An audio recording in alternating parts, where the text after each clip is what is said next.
Hi అండి, welcome to crazy recipes. నేను మీ మాదిరిని. ఇవాల్టి మన టేస్టీ రెసిపీ ఏంటంటే, నేను చెప్పినట్టుగా హెల్దీగా ఇలాగ దోశ వేసుకోండి.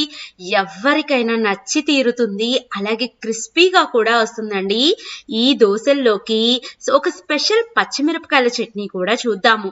ముందుగా ఇక్కడ నేను వెడల్పాటి బౌల్ని తీసుకున్నాను. దీంట్లోకి ఒక కప్పు రాగుల్ని యాడ్ చేస్తున్నానండి. యాక్చువల్గా రాగులు బాగా క్లీన్ చేసినవి మనకి అమ్ముతారు, అంటే క్వాలిటీ ఎక్కువ ఉన్నవి.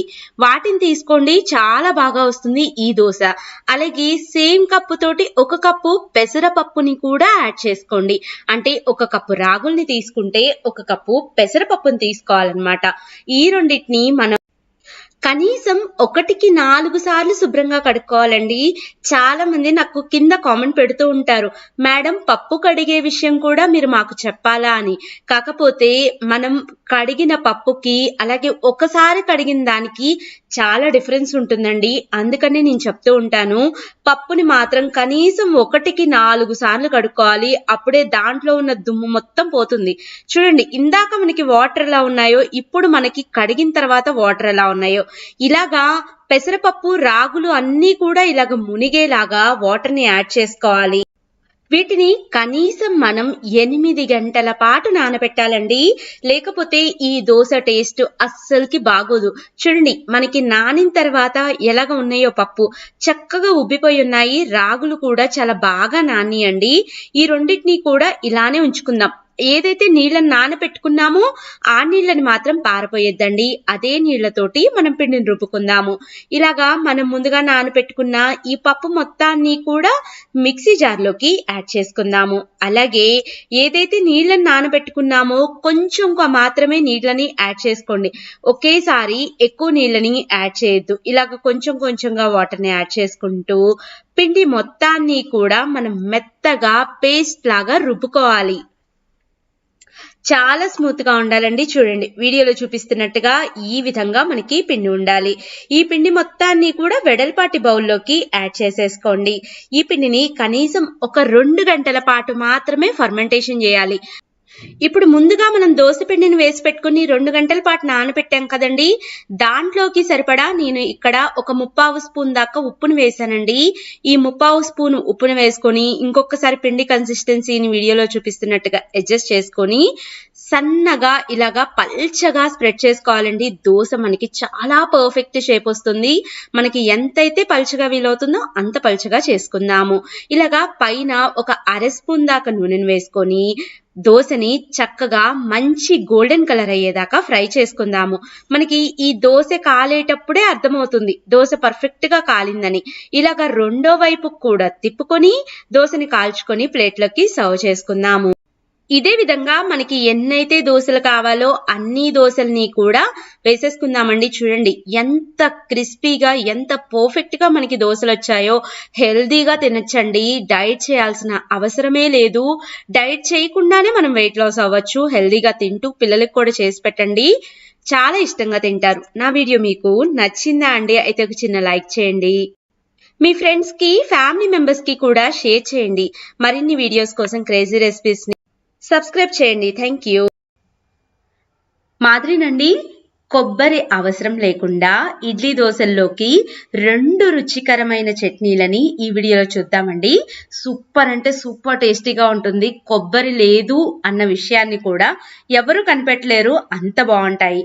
ముందు మనం ఎర్ర పచ్చడిని తయారు చేసుకుందాం. అదేనండి, టమోటా ఉల్లిపాయ కాంబినేషన్ లో తయారు చేసే చట్నీ అన్నమాట. ఒక 2 స్పూన్ల నూనెని యాడ్ చేసుకోండి. నూనె లైట్ గా వేడయ్యాక 1 స్పూనున్నర పచ్చిశనగపప్పుని వేసుకోండి. అలాగే 1 స్పూను మినపప్పుని కూడా యాడ్ చేసుకోండి. అలాగే 1/4 స్పూను జీలకర్రని వేసి ఇదంతా కూడా అన్ని వైపులకి తిప్పుకుంటూ దూరగా వేగేలాగా వేయిద్దాము. చూడండి, అన్నీ కూడా ఈ విధంగా వేగిపోవాలి. ఇప్పుడు దీంట్లోకి మనం చిన్న ముక్కలుగా తరిగిన ఒక 2 ఉల్లిపాయల్ని యాడ్ చేసుకుందాము. ఇలాగా ఉల్లిపాయలు మరీ ఎక్కువ వేగాల్సిన అవసరం లేదండి, జస్ట్ మనకి సాఫ్ట్ గా అయితే సరిపోతుంది. ఆ విధంగా అయ్యేదాకా వేయిద్దాము. అలాగే 2 టమోటాలను కూడా వేద్దాము. టమోటాలని ఇలాగ చిన్న చిన్న ముక్కలుగా కట్ చేసుకొని యాడ్ చేద్దామండి. టమోటాలు జస్ట్ సాఫ్ట్గా అయితే సరిపోతుందండి, మరీ ఎక్కువ వేగాల్సిన అవసరం లేదు, ఈ వేడికే మగ్గిపోతాయి. చట్నీ కారానికి తగినట్టుగా ఇక్కడ నేను ఒక 7 నుంచి 8 ఎండుమిరపకాయలను వేస్తున్నాను. ఎండుమిరపకాయలు అయితేనే ఈ చట్నీ రుచి చాలా బాగుంటుంది. స్టవ్ ఆఫ్ చేసేసి ఆ వేడికే ఎండుమిరపకాయలను కూడా వేగేలాగా చూసుకుందాము. అలాగే ఒక 2 రెమ్మల చింతపండును కూడా వేద్దాము. అలాగే ఒక స్పూను కళ్ళుప్పును కూడా యాడ్ చేసుకుందాము. అంటే ఈ చట్నీ రుచి మొత్తానికి సరిపడా ఉప్పు అన్నమాట. ఇవన్నిటిని కూడా చక్కగా కలిసేలాగా కలుపుకొని పూర్తిగా చల్లారనిద్దాము. మిక్సీ జార్ని తీసుకొని చల్లారిన ఈ మిశ్రమం మొత్తాన్ని కూడా యాడ్ చేద్దాము. నీళ్ళనేవి అస్సలకి యాడ్ చేయకుండా దీని మొత్తాన్ని మెత్తటి పేస్ట్ లాగా రుబ్బుకుందాము. చూడండి, ఈ విధంగా మెత్తగా పేస్ట్ లాగా గ్రైండ్ అవ్వాలి. దీని మొత్తాన్ని కూడా మనం వేరొక బౌల్లోకి తీసి ట్రాన్స్ఫర్ చేసుకుందాము. ఇడ్లీ దోశల్లోకే కాదండి, వడలోకి కూడా ఈ చట్నీ అద్భుతంగా ఉంటుంది. దీంట్లోకి ఇలాగ మనం పోపుని వేసుకుంటే అద్భుతంగా ఉంటుంది.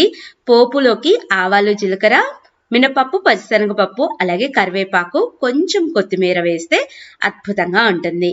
నెక్స్ట్ పల్లీలు, పుట్నాలు, ఉల్లిపాయ కాంబినేషన్లో కొబ్బరి లేకుండా ఇంకో పచ్చడిని చూద్దాము. దీనికోసమని ఇక్కడ నేను 2 స్పూన్ల నూనెని వేడి చేసుకొని దాంట్లోకి 1 కప్పు పల్లీలని యాడ్ చేసుకుంటున్నాను. పల్లీలని లో ఫ్లేమ్లోకి పెట్టుకొని అన్ని వైపులకి తిప్పుకుంటూ బాగా గోల్డెన్ కలర్లో అయ్యేదాకా వేపుకుందాము. ఇవి 70% వేగిన తర్వాత దీంట్లోకి మనం అరకప్పు పుట్నాలను కూడా యాడ్ చేద్దాం. అదేనండి వేయించిన శనగపప్పు. వీటితో పాటు కలుపుకుంటూ వీటిని కూడా ఫ్రై అయ్యేలాగా ఫ్రై చేసుకుందాము. అలాగే ఒక 5 నుంచి 6 పచ్చిమిరపకాయలని ఇలాగా చిన్న ముక్కలుగా తుంపి యాడ్ చేసుకోండి. పచ్చిమిరపకాయలతో పాటు ఒక 2-3 ఎండుమిరపకాయలని కూడా వేసుకోండి, అద్భుతంగా ఉంటుంది. అలాగే ఒక 2-3 ముక్కలు అంటే ఒక ఉల్లిపాయలో సగం భాగం ఉల్లిపాయను కూడా యాడ్ చేయండి. ఉల్లిపాయ వేయటం వల్ల చట్నీ రుచి అనేది అద్భుతంగా ఉంటుందండి. హోటల్ వాళ్ళు చేసే చిట్కా ఇది. వాళ్ళు కొబ్బరి యాడ్ చేయకుండా ఇలాగ ఉల్లిపాయ యాడ్ చేస్తూ ఉంటారు. టేస్ట్ అయితే ఎక్సలెంట్ గా ఉంటుంది. ఇప్పుడు స్టవ్ ఆఫ్ చేసేసి వీటన్నిటిని కూడా పూర్తిగా చల్లారనిద్దాము. చల్లారిన తర్వాత ఈ మిశ్రమం మొత్తాన్ని కూడా మిక్సీ జార్లోకి యాడ్ చేసుకుందాము. చూడండి, మిక్సీ జార్లోకి వేసుకున్న తర్వాత 1 స్పూన్ దాకా కళ్ళుప్పుని యాడ్ చేద్దాము. ఇక్కడ నేను చట్నీలోకి నిమ్మకాయ వేస్తున్నానండి, అందుకని చింతపండుని వాడట్లేదు. మీరు కావాలంటే చింతపండునైనా వాడుకోవచ్చు. సరిపడినన్ని నీళ్ళని యాడ్ చేసుకొని మనం బౌల్లోకి యాడ్ చేసేసుకుందాము. ఈ చట్నీలోకి పోపును వేసుకుందాము.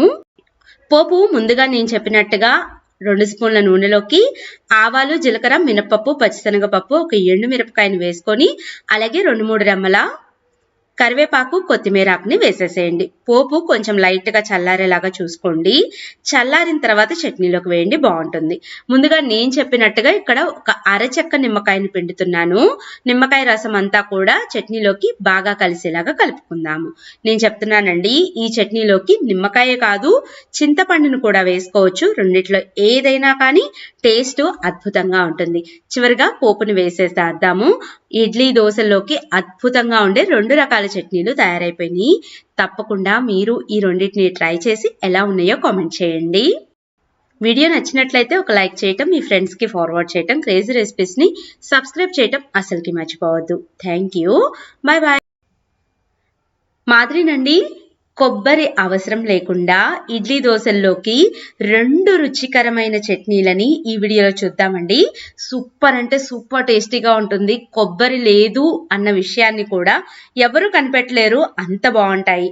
ముందు మనం ఎర్ర పచ్చడిని తయారు చేసుకుందాం. అదేనండి టమోటా ఉల్లిపాయ కాంబినేషన్లో తయారు చేసే చట్నీ అన్నమాట. ఒక 2 స్పూన్ల నూనెని యాడ్ చేసుకోండి. నూనె లైట్గా వేడయ్యాక 1 స్పూనున్నర పచ్చిశనగపప్పుని వేసుకోండి. అలాగే 1 స్పూను మినపప్పుని కూడా యాడ్ చేసుకోండి. అలాగే 1/4 స్పూను జీలకర్రని వేసి ఇదంతా కూడా అన్ని వైపులకి తిప్పుకుంటూ దూరగా వేగేలాగా వేయిద్దాము. చూడండి అన్నీ కూడా ఈ విధంగా వేగిపోవాలి. ఇప్పుడు దీంట్లోకి మనం చిన్న ముక్కలుగా తరిగిన ఒక 2 ఉల్లిపాయల్ని యాడ్ చేసుకుందాము. ఇలాగా ఉల్లిపాయలు మరీ ఎక్కువ వేగాల్సిన అవసరం లేదండి. జస్ట్ మనకి సాఫ్ట్గా అయితే సరిపోతుంది. ఆ విధంగా అయ్యేదాకా వేయిద్దాము. అలాగే 2 టమోటాలను కూడా వేద్దాము. టమోటాలని ఇలాగ చిన్న చిన్న ముక్కలుగా కట్ చేసుకొని యాడ్ చేద్దామండి. టమోటాలు జస్ట్ సాఫ్ట్గా అయితే సరిపోతుందండి. మరీ ఎక్కువ వేగాల్సిన అవసరం లేదు. ఈ వేడికే మగ్గిపోతాయి. చట్నీ కారానికి తగినట్టుగా ఇక్కడ నేను ఒక 7 నుంచి 8 ఎండుమిరపకాయలను వేస్తున్నాను. ఎండుమిరపకాయలు అయితేనే ఈ చట్నీ రుచి చాలా బాగుంటుంది. స్టవ్ ఆఫ్ చేసేసి ఆ వేడికే ఎండుమిరపకాయలను కూడా వేగేలాగా చూసుకుందాము. అలాగే ఒక 2 రెమ్మల చింతపండును కూడా వేద్దాము. అలాగే ఒక స్పూను కళ్ళుప్పును కూడా యాడ్ చేసుకుందాము. అంటే ఈ చట్నీ రుచి మొత్తానికి సరిపడా ఉప్పు అన్నమాట. ఇవన్నిటిని కూడా చక్కగా కలిసేలాగా కలుపుకొని పూర్తిగా చల్లారనిద్దాము. మిక్సీ జార్ని తీసుకొని చల్లారిన ఈ మిశ్రమం మొత్తాన్ని కూడా యాడ్ చేద్దాము. నీళ్ళనేవి అస్సలకి యాడ్ చేయకుండా దీని మొత్తాన్ని మెత్తటి పేస్ట్ లాగా రుబ్బుకుందాము. చూడండి ఈ విధంగా మెత్తగా పేస్ట్ లాగా గ్రైండ్ అవ్వాలి. దీని మొత్తాన్ని కూడా మనం వేరొక బౌల్లోకి తీసి ట్రాన్స్ఫర్ చేసుకుందాము. ఇడ్లీ దోశల్లోకే కాదండి, వడలోకి కూడా ఈ చట్నీ అద్భుతంగా ఉంటుంది. దీంట్లోకి ఇలాగ మనం పోపును వేసుకుంటే అద్భుతంగా ఉంటుంది. పోపులోకి ఆవాలు, జీలకర్ర, మినపప్పు, పచ్చిశనగపప్పు, అలాగే కరివేపాకు, కొంచెం కొత్తిమీర వేస్తే అద్భుతంగా ఉంటుంది. నెక్స్ట్ పల్లీలు, పుట్నాలు, ఉల్లిపాయ కాంబినేషన్లో కొబ్బరి లేకుండా ఇంకో పచ్చడిని చూద్దాము. దీనికోసమని ఇక్కడ నేను 2 స్పూన్ల నూనెని వేడి చేసుకొని దాంట్లోకి 1 కప్పు పల్లీలని యాడ్ చేసుకుంటున్నాను. పల్లీలని లో ఫ్లేమ్లోకి పెట్టుకొని అన్ని వైపులకి తిప్పుకుంటూ బాగా గోల్డెన్ కలర్లో అయ్యేదాకా వేపుకుందాము. ఇవి 70% వేగిన తర్వాత దీంట్లోకి మనం అరకప్పు పుట్నాలను కూడా యాడ్ చేద్దాం. అదేనండి వేయించిన శనగపప్పు. వీటితో పాటు కలుపుకుంటూ వీటిని కూడా ఫ్రై అయ్యేలాగా ఫ్రై చేసుకుందాము. అలాగే ఒక 5 నుంచి 6 పచ్చిమిరపకాయలని ఇలాగా చిన్న ముక్కలుగా తుంపి యాడ్ చేసుకోండి. పచ్చిమిరపకాయలతో పాటు ఒక 2-3 ఎండుమిరపకాయలని కూడా వేసుకోండి. అద్భుతంగా ఉంటుంది. అలాగే ఒక 2-3 ముక్కలు అంటే ఒక ఉల్లిపాయలో సగం భాగం ఉల్లిపాయను కూడా యాడ్ చేయండి. ఉల్లిపాయ వేయటం వల్ల చట్నీ రుచి అనేది అద్భుతంగా ఉంటుందండి. హోటల్ వాళ్ళు చేసే చిట్కా ఇది. వాళ్ళు కొబ్బరి యాడ్ చేయకుండా ఇలాగ ఉల్లిపాయ యాడ్ చేస్తూ ఉంటారు. టేస్ట్ అయితే ఎక్సలెంట్గా ఉంటుంది. ఇప్పుడు స్టవ్ ఆఫ్ చేసేసి వీటన్నిటిని కూడా పూర్తిగా చల్లారనిద్దాము. చల్లారిన తర్వాత ఈ మిశ్రమం మొత్తాన్ని కూడా మిక్సీ జార్లోకి యాడ్ చేసుకుందాము.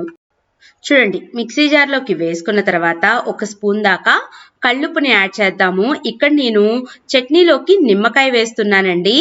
అందుకని చింతపండుని వాడట్లేదు. మీరు కావాలంటే చింతపండునైనా వాడుకోవచ్చు. సరిపడినన్ని నీళ్ళని యాడ్ చేసుకొని మనం బౌల్లోకి యాడ్ చేసేసుకుందాము. ఈ చట్నీలోకి పోపును వేసుకుందాము. పోపు ముందుగా నేను చెప్పినట్టుగా 2 స్పూన్ల నూనెలోకి ఆవాలు, జీలకర్ర, మినపప్పు, పచ్చిశనగపప్పు, ఒక ఎండుమిరపకాయని వేసుకొని అలాగే 2-3 రెమ్మల కరివేపాకు, కొత్తిమీర ఆకుని వేసేసేయండి. పోపు కొంచెం లైట్గా చల్లారేలాగా చూసుకోండి. చల్లారిన తర్వాత చట్నీలోకి వేయండి, బాగుంటుంది. ముందుగా నేను చెప్పినట్టుగా ఇక్కడ ఒక అరచెక్క నిమ్మకాయని పిండుతున్నాను. నిమ్మకాయ రసం అంతా కూడా చట్నీలోకి బాగా కలిసేలాగా కలుపుకుందాము. నేను చెప్తున్నానండి, ఈ చట్నీలోకి నిమ్మకాయే కాదు చింతపండును కూడా వేసుకోవచ్చు. రెండిట్లో ఏదైనా కానీ టేస్ట్ అద్భుతంగా ఉంటుంది. చివరిగా పోపుని వేసేసేద్దాము. ఇడ్లీ దోశల్లోకి అద్భుతంగా ఉండే 2 రకాల చట్నీలు తయారైపోయినాయి. తప్పకుండా మీరు ఈ రెండింటిని ట్రై చేసి ఎలా ఉన్నాయో కామెంట్ చేయండి. వీడియో నచ్చినట్లయితే ఒక లైక్ చేయటం, మీ ఫ్రెండ్స్కి ఫార్వర్డ్ చేయటం, క్రేజీ రెసిపీస్ని సబ్స్క్రైబ్ చేయటం అసలుకి మర్చిపోవద్దు. Thank you. Bye bye.